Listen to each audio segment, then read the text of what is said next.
My name's Jon. This session is called Test-Driven Development in Real Life. I'm from New York. My company is called ThinkDrop, and our hosting and testing platform thing is called Open Dev Shop. And this talk's kind of really about like best practices, like what do we do on a day-to-day basis as Drupal developers, right? Well, you may are probably used to, hopefully, if not, you're learning quickly that you need to have like a dev site separate from your live one, and you probably have a test one too, and most of the hosting providers, that's what they give you. They give like dev, test, live, and you have that kind of three-site paradigm. And this is kind of an old paradigm. I used to call it DTAP or whatever. Acceptance was another environment type thrown in there. But it's not like an uncommon thing. It goes back all the way to any kind of software, right? You're in Java Banks, you need to be able to test it somewhere.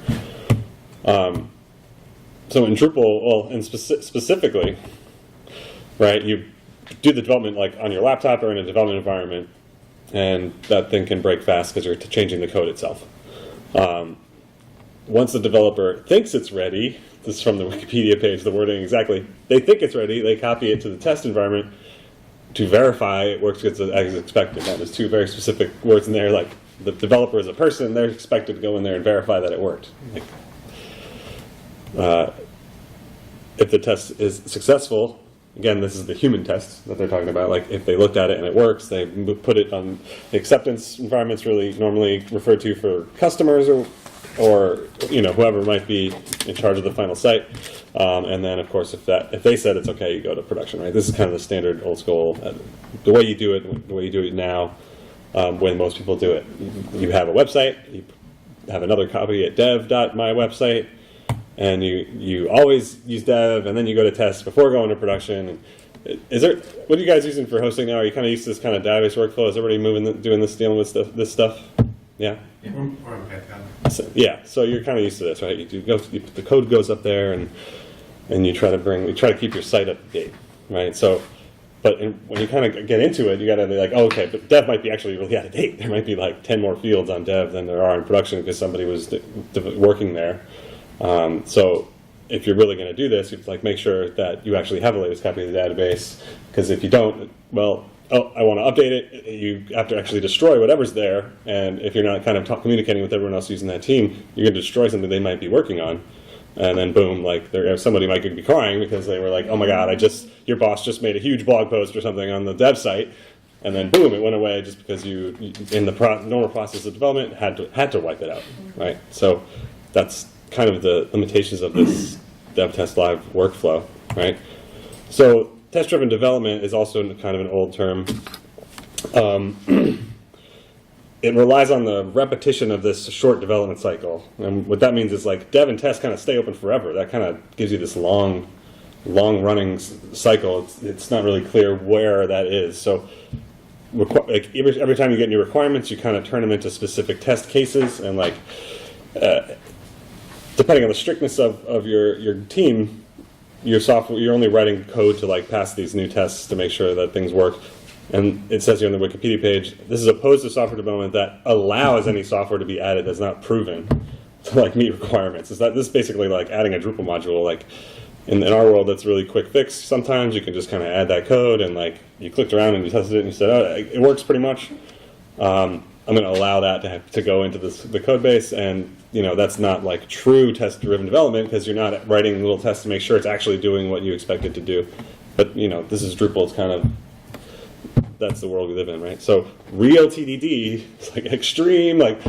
Remember extreme programming? Anybody? This was an actual term, and it was super hardcore, and you had to be really hardcore about it if you were doing it seriously.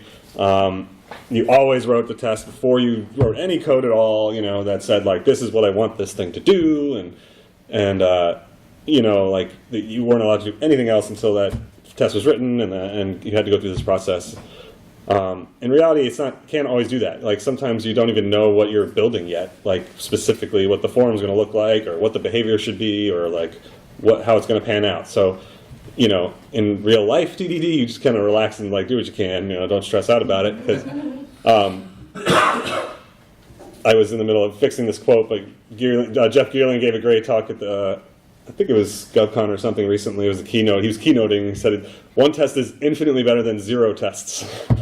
Not no tests at all. It's like a little math trick, right? So, like, if you have just one, then you're doing way better. Like, when you find yourself clicking through something 3 times, trying to fix something, you can, if you learn Behat, that's like 3 lines of English that says, when I click here, then I click here, then I should see that. And again, you have to remember it's Drupal, so you kind of are accepting, like, there's a ton of code in there you may never use even, and there may be, not everything will be tested. And you really have no way to even know that yet, necessarily, because, like, there's automated testing on Drupal, but it's not consistent, and not everybody uses it. So you just kind of have to, like, find your comfort place in this real world. But basically, after my experiences doing this so long, I kind of boiled it down to 4 essential things that you need to kind of do this. Like, you need to be able to quickly recreate your website other places. This is like whether you're, you need to, I'll go into the steps in a second. You need to make new branches every time, basically. You want a new fix, because like that, you don't know how long that fix is going to take. You don't know how many commits that fix is going to take. You want to isolate each effort of development into separate branches of Git, so they don't collide, and so you can release one if it gets done quickly, right, before the other ones are done. You want your tests to be in the code base itself, so you can just run them against that code base. So you don't have to worry about like what different versions or if it's a different repo or whatever. And you kind of want everyone involved in the, not the test writing, but the test culture. Like, everyone should be aware of this, what we're doing. It's a part of how we develop. Like, you don't develop without testing. You're always clicking. That's like a test. So the people that are running your site understand that. You can collaborate with them and say, like, what did you want from this forum or whatever, and you can sit down and get the very specific language they want when they press that button, and everyone can kind of read it and get on the same boat. So yeah, how do you quickly recreate your app? If it's Plantain or Rockaway or whatever, you can drag and drop or click the UI just to sync your databases. That's kind of the way we've always done it. A much more automated, fast approach is like using continuous integration practices to create new environments every single time. You don't have to worry about dragging databases. Like, every time you submit new code to that branch, you get a new copy of your site. And the same tests run on it all the time automatically. It just alleviates a lot of the overhead of your mental overhead and manual workload of copying those databases over. You never have to think about it. And then basically you're getting a local development tool that works, so you can quickly recreate it locally as well. Basically, it's just one principle. It applies everywhere. Whether you're in your CI or in your actual test site or live site or local. Using new branches isn't hard. Like, it can be intimidating. You can learn it. Like, Dwayne McDaniel has got a great session you can find on Drupal.tv. Like, let's learn Git. It's easy to create a branch on GitHub or Bitbucket or whatever the website is that you use. Our hosting platform has a create branch. I think some of the others do too. It's a simple command: git checkout-b, fix this problem. Everyone spends a little time pulling their hair out with Git when they first get started. Like, I certainly did. But once you kind of dive in and get the basics, maybe watch one of these sessions, you'll kind of get your mind around it if you don't have it yet. The tests are like I said, you want to have your tests in the same code base. You can just put it in a /tests folder. Have a little README that says, like, here's our tests. They don't, this is what they do. Like, try to run it this way, just so that developers know that they're there. And then, like I said, one test is better than 0 tests. When I'm on the home page, it turns green if there's a successful loading of your homepage. Like, you might as well add that. You'll sleep a little better at night when you didn't realize you didn't break a template, or put something bad in there that just had an adverse effect you weren't predicting. The hat tests make great specs, so it's like, if you can break them up, your user stories, into these tests, and they're written in English, and like, you define a feature and then call it whatever you want, and say that feature outlines the whole blogging section of your site, and then each scenario identifies like what role should have what permissions, and you can really step through and clarify, like, how is my site going to work? How's it supposed to work? You're not leaving the developers to that stuff. You're not handing like vague customer requirements. You can actually go in there, work together, and write these things out step by step. Testing is essential for development. Like, it's not an extra budget thing you need to ask for. Like, you're doing the testing as you're developing by hand, whether you are thinking about it or not, by reloading the page. Like, that's the test. So once you're in this culture, it's like, this isn't something you need to ask permission to do. This is a part of making sure you're doing your job correctly, and you can verify your own work is actually functional. So that's basically all you really need. I don't think there's any extra rules. Like you can set up your own kind of processes depending on how serious your project is. Like if it's just a tiny website for a nonprofit or whatever, it's like maybe nice just to know that the announcement shows up and the donation button works or whatever. If it's if it's a huge client, then you definitely want a larger suite of projects. If your project's really getting behind, then you definitely need testing, because that's why you're probably having bugs cropping up over and over again. Mysteries and it goes to the machine, you can really hammer those things out by getting tests going. Because, software development isn't linear. You can branch your code, so you should branch your environments too. It's basically what we're talking about here is like pull request driven development, right? And pull requests are these things, wasn't like invented by GitHub, but basically a developer puts their code in a branch, they submit a form and says, okay, I think this is ready, or maybe I know it's, even before they think it's ready, they submit it to say, like, this is what I'm working on. And then all the commits keep showing up in succession, in order. And there's comments you can put in there so developers can communicate and resolve things and like find the best way to do it and really be effective and efficient at solving each individual problem, because you're focusing on like one tiny change, like remove the footer stuff in this example. This just changes how you do stuff. Otherwise, it's like very hard to track what tasks are out there, and what stuff is in progress, what stuff might be done. You don't want your master branch to be full of like mystery work, like was your themer halfway through something? No, it's in an isolated branch, and it can sit there until it's done. But basically it looks like this, right? You got your production site running. The developers puts a little code in a branch, they commit it, they push the branch, and then there's a second submit of the pull request, which triggers, there's webhooks in GitHub and other systems that can ping other services to say, give me a new copy of my website. Usually you just take the name or like the branch name or the PR number, make an automatic URL, automatic copy. That's like a simulated deployment basically. That PR123.mysite is going to look like what your site would look like if you deployed that code. Hopefully you have a couple automated tests that run right away. They may pass even though the site's not done. So there's still more behind this. It's not that simple. But if they fail, the developer is notified right away. They keep pushing code until it passes, and it rebuilds every time. Eventually it passes. Maybe some project manager looks at it one final time and then says, like, click, merge, deploy. And you just keep doing that, basically, instead of having this, like, Dev Test Labs thing where you are constantly kind of ramming through the single pipeline. So how do we normally do this, right? This has been done for a long time with a tool called Jenkins. Like, Jenkins is a big industrial strength enterprise task running thing. It can do anything. It does everything. It's got a relatively difficult UI. It's not like specifically designed for Drupal, but it gets the job done when you need to run tasks and wire things up together.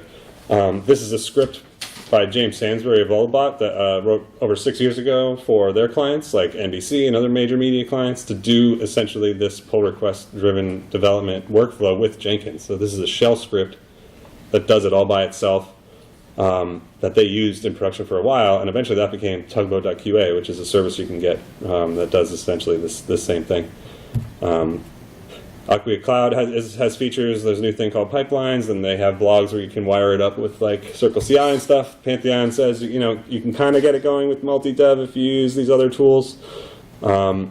And there's the platform and all these other hosting providers. Probo and Tugboat are specifically for like preview environments, PR environments.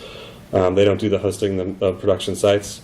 And then my service is called DevShop Cloud, and that's kind of like all in one, where it does do the production hosting, and it does do Dev Test Live if you want to do that standard pipeline, but we also do this PR driven, like submit a PR, get an environment, run the tests, and then shut it down.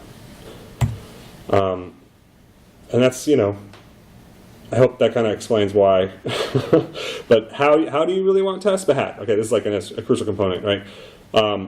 There's multiple kinds of tests. You've heard of unit tests and maybe simple tests and like functional tests and all these things that people talk about and when they get into the test-driven world. But basically, a unit test is great if you're building something that is like a computer. Your API or module or library, like you need to make sure this one little function works and all these little things work. Yeah, you have unit tests. Like the Drupal modules have unit tests. Drupal core has unit tests. your site doesn't really need unit tests. Like, unless you're building some advanced API yourself, an advanced module, like, it may not be the best use of your time to write unit tests for all those little things, because like your users are what's most important, and they're the ones that see the most impact of like the actual page being missing, or a block not being there, or an ad not being there, right? So if you're building kind of a website, behavioral tests are just actually simulate the behavior of your users going through the system. Therefore, you can kind of assume that like all the backends are working when the user submits a form and something happens over here. And one of a great example of this is this sad tragedy that, like, yeah, you know, this is mission critical stuff. Everyone, you can't obsess over unit tests if you're not looking at the bigger picture. You know, like, all those things were functional, the lights were on. But if I'm on a boat, then I should be about level, right? It was what really matters. So the hat lets you write these tests in English. Like, this is called Gherkin syntax, and it uses magic with regular expressions to kind of say, like, if a sentence is in this structure, then it triggers this actual PHP method on the back end. So Behat and Drupal, Behat extension are kind of intertwined. It's hard to see where one begins and the other ends, but basically, like, Drupal's kind of the ones most using it the most, but you can use Behat against any website and just click links and assume text is there or not. So with these steps, you can change the orange to whatever you need for it to sound better. But you type, this is the actual text file, and when you run the test, it looks like this when it prints out the results. And these are real tests that I used for DevShop. There's like Drupal special extensions that allow you to log in as the role itself. So you don't have to worry about creating users ahead of time, and there's basically hundreds of steps to do different things, and you can make your own if you have more advanced, crazy ones to go that you want. And this is what the output looks like when it runs those tests. If it runs it, if it gets the result, if it passed, it turns green. If it doesn't, it tries to tell you why it didn't. So this one, then I should see 10 users. It did not. The text 10 users was not found anywhere in the text of the current page. This is like an extension we wrote actually that does more for the developers to print out more information. It saves the current URL, prints it there, so that's the live URL it was actually on, and then it saves the raw HTML output so you can see what it is seeing essentially when it says that these users are not found. And then it prints the watchdog errors. So it's really powerful. You can write all these plugins for it because it's in PHP itself. So there's all sorts of add-ons. So yeah, that's the workflow. I'm going to jump into kind of testing out. So that I figured this is always a good point to kind of take a breather and let you ask any questions or comments about this whole topic. Anybody questions? Yeah. So are you making an environment for each test that you're running, or do you have kind of a, no side effects rule for your tests? Not each test, but each pull request, each branch, essentially. So, if my test is, when, I create a piece of content and it has this label, then when I go to this other page, I now see it in the list. Mm-hmm. But you don't want that piece of content just hanging around, bumming around, riding into. Oh, well, actually, the Behat Drupal extension has an auto cleanup function, so it'll actually delete nodes and users that it creates. Okay. But also, you really are typically only running those tests on the dev environment, so that database is going to get erased soon anyway. So I guess that's true. Yeah. You're not running the test on the live site. I mean, you can do that, but then you want to run the tests with that in mind, so you don't add a blog to the front page that's a test blog. Okay. Yeah, but this is all about copying that live site and doing it in a different location. Yeah, that's it. Yeah. Actually, the code that you wrote for the extension, Yeah. is that available publicly? Yeah, it's I'll just show it right now. DevShop, Behat extension. If you just, I think if you just Google DevShop Behat extension, it's the top one here. Okay, perfect. And yeah, so I'm adding steps, and I'm going to keep adding steps to just make things a little easier. And yeah, the error output for me has been the best. And if you have Selenium, it does also take a screenshot when it fails, and you get a step, so that can take a screenshot. Okay, we're going live? Here we go. All right. Okay, this is the dashboard of my hosting tool. So it is kind of like your Travis UI.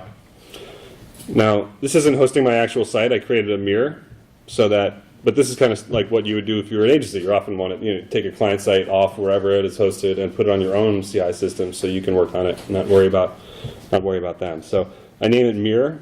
It's on the master branch just like the live site, and I can click the URL here to kind of see. Yeah, there's my website, right? So I forgot to clean this one up. Let me go here and delete this one. Start fresh. So that's not like a feature I just did. I hit close on the pull request, it deletes the site. There's this little settings form in here for the project. You can see it's tied to the Git URL. This goes to the GitHub, and it knows it's aware of the branches and the tags and everything, so it can do this automatically.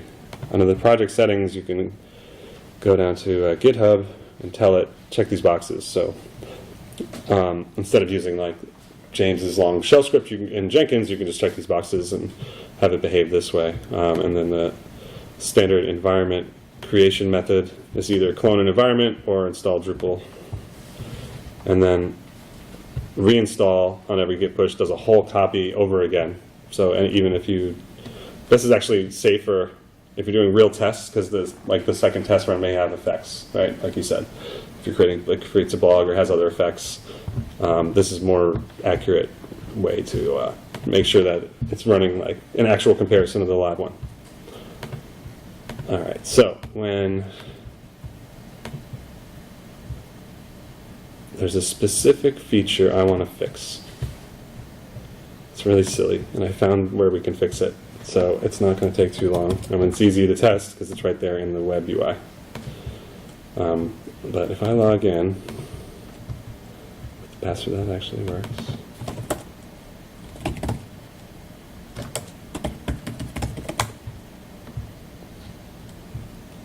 And I go to add a team. Oh wait, I am that user, so that's just that example. But this always says Team John, even if I'm not John. So that's a pretty good bug. All right.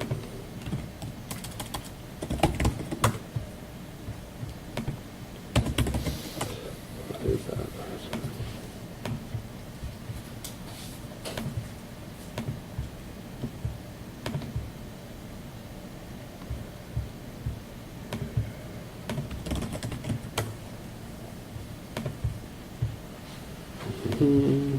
Passwords are hard.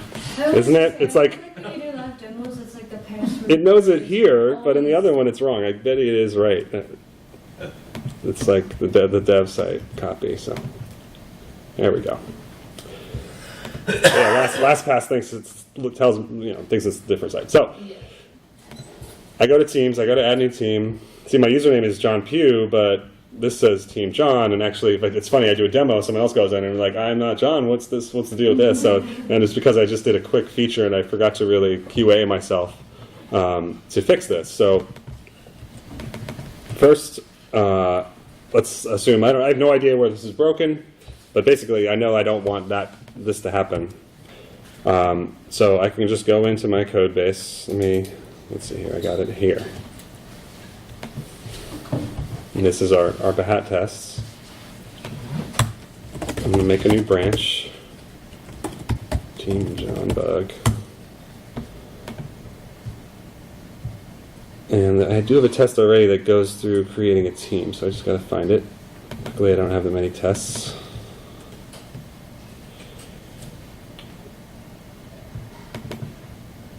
So right here is where I land on that page, right?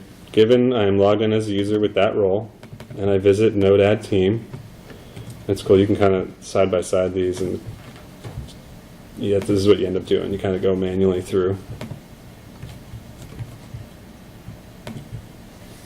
Okay, node add team, and I fill in. Okay, so that's right there. It fills it in. So what I want to do is, then I should not see, right? And this is where I told you should use an editor like PHP Storm or Sublime with a plugin. Gives you this automatic drop downs to do all the list of all the steps, so you can very quickly like see all the steps without having to go back and see the list. Not see.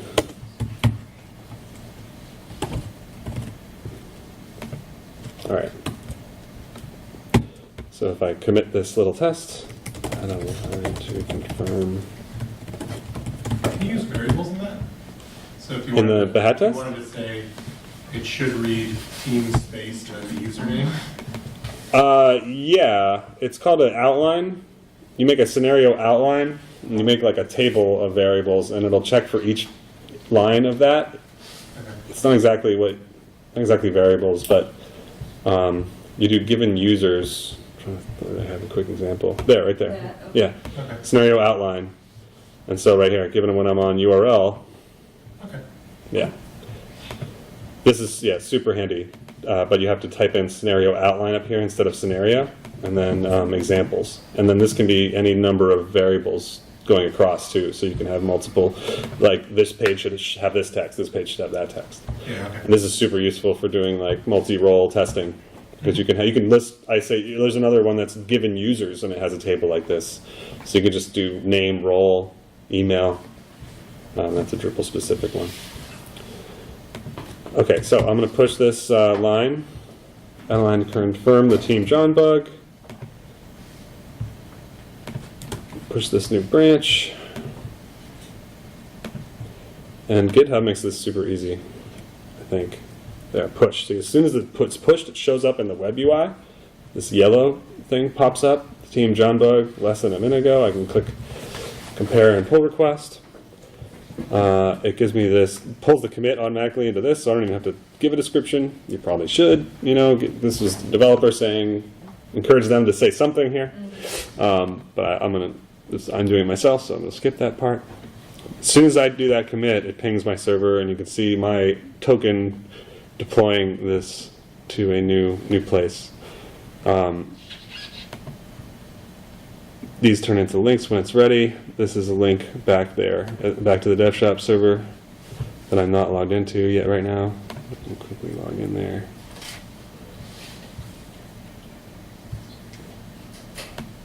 And if I go to the support, you can see there's PR49.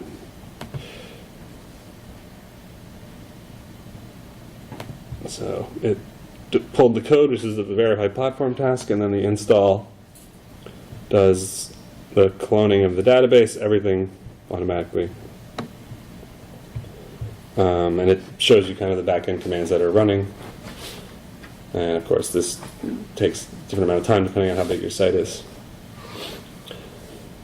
But basically, these are like equivalent to Jenkins jobs, right? It's like this install task knows what to do every time it runs. It copies the data over. It runs cache clearing, updates, that kind of stuff. And then once this is done, it triggers the test task.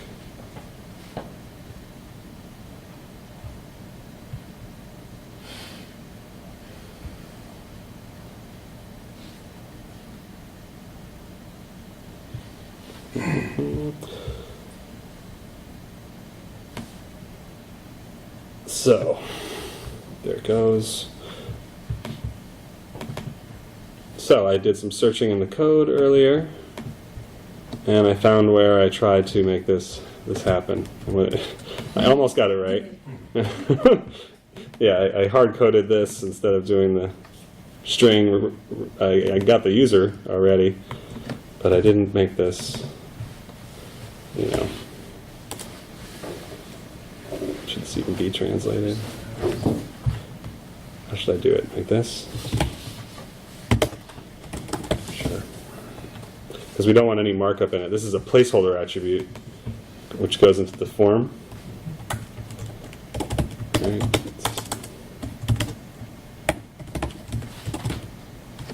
It'd be good to set it as its own variable because you reuse it below. I suppose. I don't know. Oh, I see. The whole string. Right. Yeah, good idea. Yeah.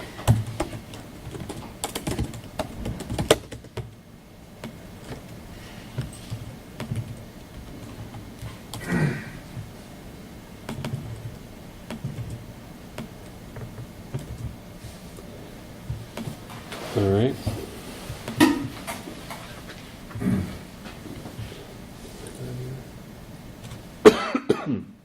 I do need that second bracket there. Okay.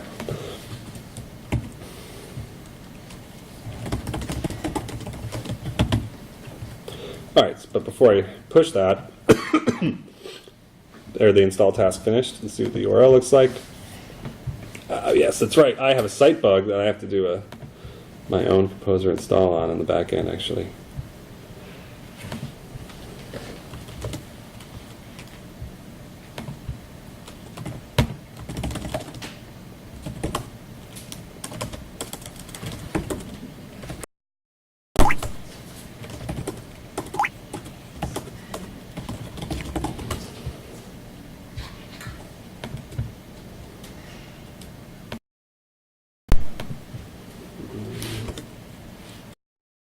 That's right. It's this composer manager thing. Have you ever used this? It's a way to get composer in Drush. I'm not sure I don't regret it. It's a little tricky to get it around the back end. There we go. There we go. Okay, so now my PR49 site works. Like you can manually run tests. I put a UI in here to just press the run test button.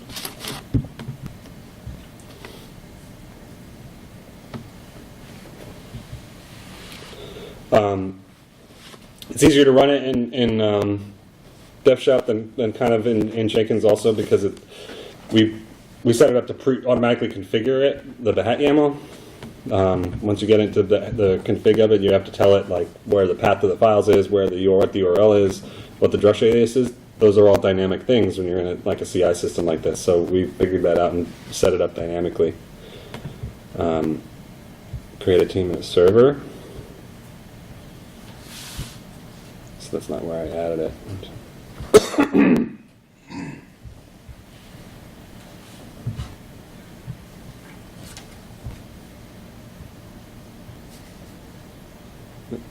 That's a different one.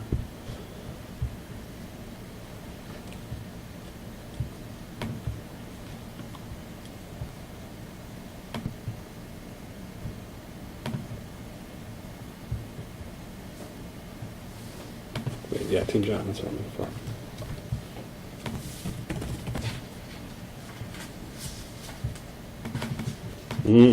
See? Interesting. It successfully did not see that bug. So this is like test-driven development. I'm like, when you get a bug from a client, you can't always see it. Right? You know, how did you even find that bug? And they're like, click over there or something. They didn't tell you like who they were logged in as or something. So sometimes like writing the test can be tricky, but there's steps that say like show the output or something. Or let's change it to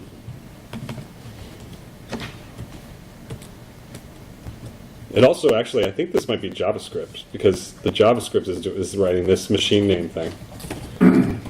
But I also have a field. Is it case sensitive? Yes, has to be exact. I assume. Yeah. That field puts the value in one field and the machine name for the while. Mm-hmm. So I think this step will actually validate that the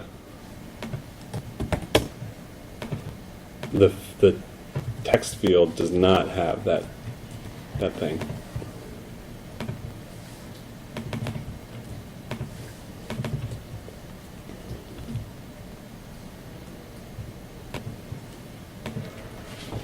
And I can also print the output.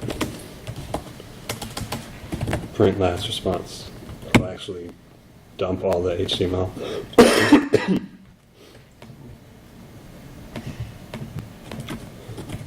More test steps.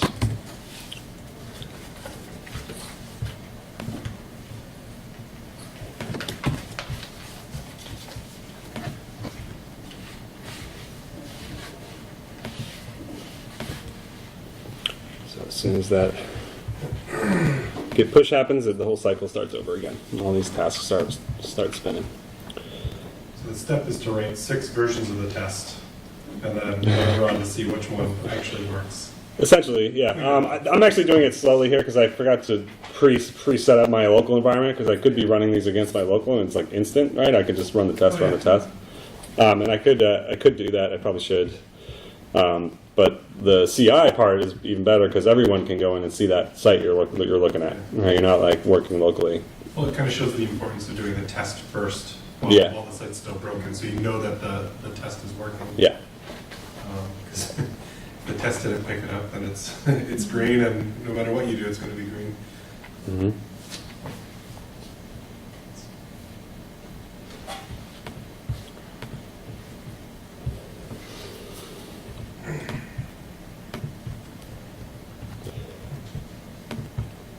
So there were some other failures we can look at actually. It's important to have your tests always basically in a passing state too. Like if it gets old, then like mine did actually here. Like I changed 10 users, it now is like 1,000 users or something. So I have to change that number to update to the site. So you have to be careful about what you're testing against, because someone might change the content on the live site or something, and then your tests start failing. So that's the reason why it's good that like if all your development is always running through the system, then you're testing it every day, and it kind of doesn't get old, really, right? Yeah. Yeah. So this one was weird because you do see this also. I couldn't figure this one out earlier. Then I should not see this string. Oh, okay. So I'm not supposed to see it, but I do actually. That's really weird. So if I click last page output. Is it scan meta tags too? I don't know. No, it is seeing it. If it's saying I should not see it, it does appear in this page. So what? I have an access bug then. I mean, it's like a different user. When you say given I'm logged in as a user, it gives it a random username. So this is just random person. I have to look at rebuilding my access control or something and making sure that like users can't see each other's content. That's what this test is for. Oh, okay. Is to log in as somebody else and make sure it's invisible.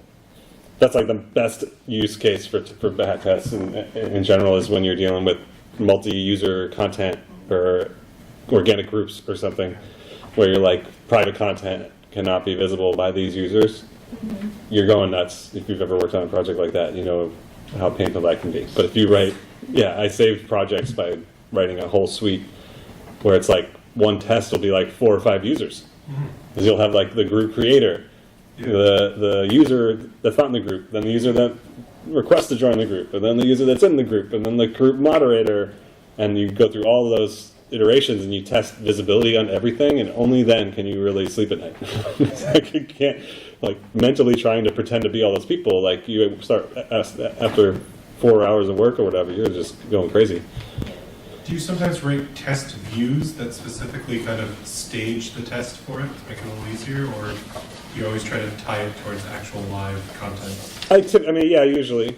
I rarely, I guess it's, I can see doing that in rare cases, but typically not. I mean, I like typically... a big view of all your content, sometimes the danger cases might actually be on page 2 or 3. If that, if you find that to be a solution to your problem, great. But the more you're testing what the user's seeing, the better, really. Right? Well, setting up the danger case so you know that you're checking it. Mm-hmm. There we go. There it goes. So what they call my test. See? The value is Team John.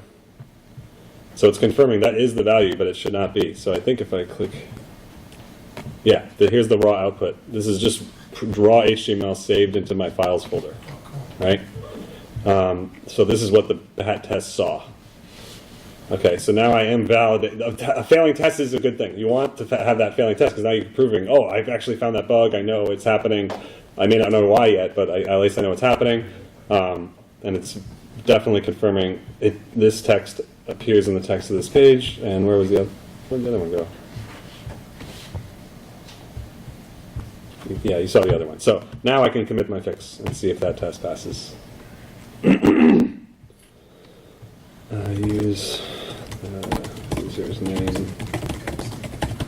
Specific pages that have buttons on it, so testing those ones.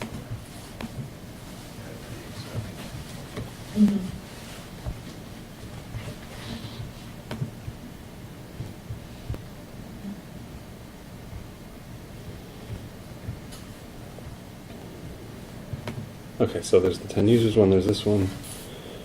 And then there's... This is an old... Yeah, I'm in the wrong window. There we go. Okay. Alright, so the next time this runs, that should... Well, if I fixed it, it'll pass. But I'm not testing it fully because I don't know the user's name it's going to create. So I could go an extra step here and say like create a user with the name, so I know the name ahead of time, so I can see that it says like team username. Right, otherwise it randomly picks John, your host. So let's wrap this up. We get passing tests and we can merge.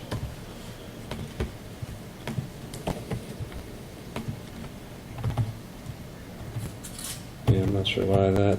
So I'm just going to comment all these out for now because one passing test is better than these broken ones. I don't know why that's happening yet. I have to release today, so I'm just like, it's good enough.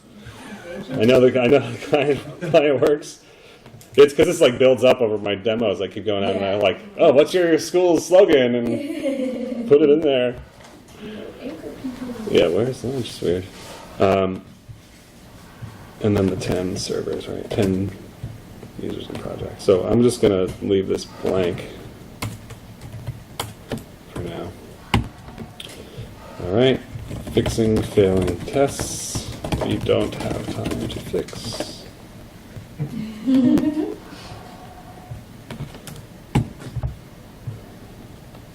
push. I'm going to rebuild the whole thing again.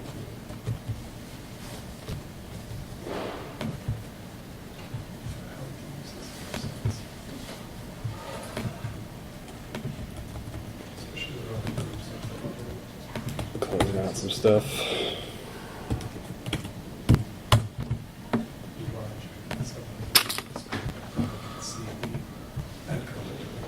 All right, so we have this whole nother.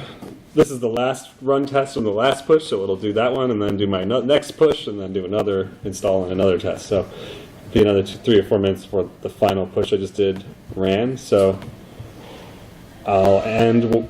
We'll merge that in the end, but essentially that's my session, and we do some more questions until we merge that sucker. But I guess you've already been asking them, so you probably don't have any more. What scanner are you using? What? What continuous integration system? My dev shop. It's our own thing. Yeah, it's all in one essentially. Like it's open source, and that's we built it because we didn't like to have to do wire all these separate services together. So if you go to devshop.support or get devshop.com, it's .support is like what we're offering as a service for when you want to run it on your own servers or data centers. But it's totally open source, so you can kind of just download it and run it on a install script. But you can also get a server from us at devshop.support.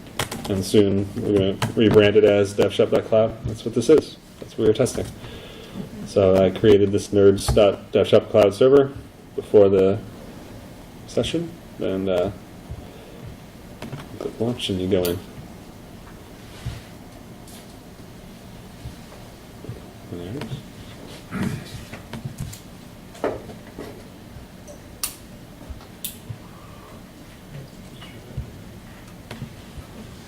Almost done. So that's going to install copy the database one more time.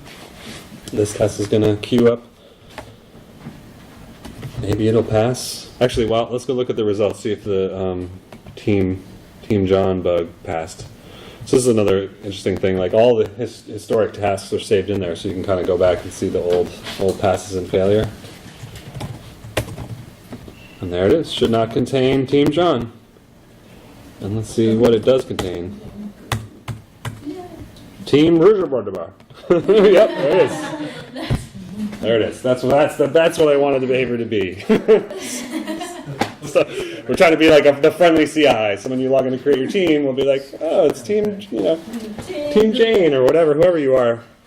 So it's like my late night kind of usability things I never finished. So now that works. Hopefully the last test made those two failing ones pass again.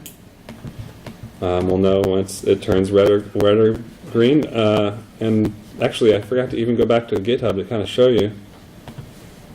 The UI is integrated, so like every time you do a push, it shows the deployment and it shows the status in X or orange. So, yeah. So the developers kind of you want to give them the feedback as soon as possible, and they can click here to see the actual test logs that failed. Failed scenario. One more. Aha. Okay, that makes sense. So yeah, look, I made a specific, because this is like calculating the price, so it kind of matters, right? And I want to make sure it's doing the math right. But you can actually target a specific element. Okay. And the CSS thing and be like, I want that text right there. So let's Is see. it like a CSS selector? Yeah, it's a CSX selector. Yeah, exactly. So yeah, I think it's that 1,000 number again too. So I need to change this as well.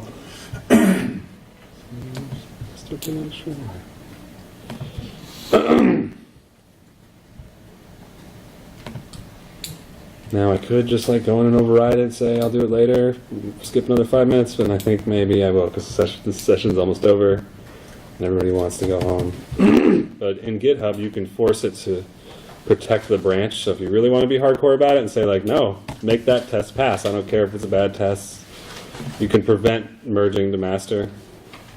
Oh, sorry, it's the zooming. So it gives you the UI down here where I can click merge pull requests, and it's fine with it, even though it's failing. Okay. But you can go into a setting in GitHub here under branches and set up branch protection rules, which I clicked add rule, and under master I can say require these status checks to pass. And include administrators. I thought it was this. This should prevent me from merging it, right? Well, it looked like down there, those are the checks, right? Tests. Tests. Doesn't- Oh, okay. None of them were selected. Oh, okay. But that really, like, you can't even do a git push merge. Like, it'll block you completely until the API actually returns two green dots, or however many green dots. But I don't actually want that because I want to merge now. But look, yeah, I can't at all. Even admins. But since I want to show you the final magic here, I'm going to unprotect this branch for now. Click merge, and we'll deploy. We'll watch it go to live. Because we do CD by putting our live site on our master branch. So any push to master actually gets automatic deployment. This is the actual live DevShop for DevShop.support website. And so when we click merge, you should see all these tasks start spinning here. I go to pull requests. This is the one I wanted to fix. We actually did fix it, so it's pretty cool. It is fixed, just not the tests. Close and comment. Oh wait, merge. Yeah, here we go.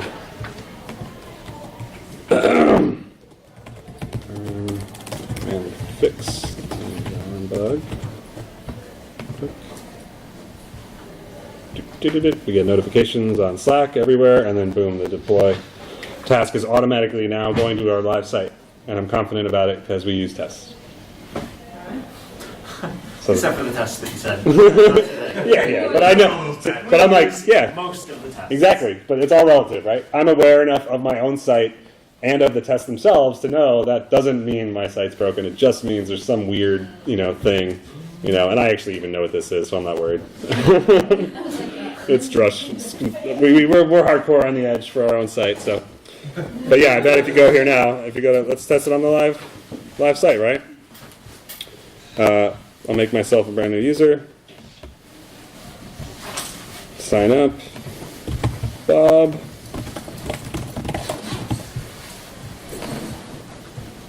Hi, Bob. I go to add a team. Team Bob. Yeah! Team Bob. And now that bug will never come back because it'll always fail if it happens. If it comes back. Okay. Thanks, everybody. Thank you. That was fun, Nerd Summit. It's over. Have a good night.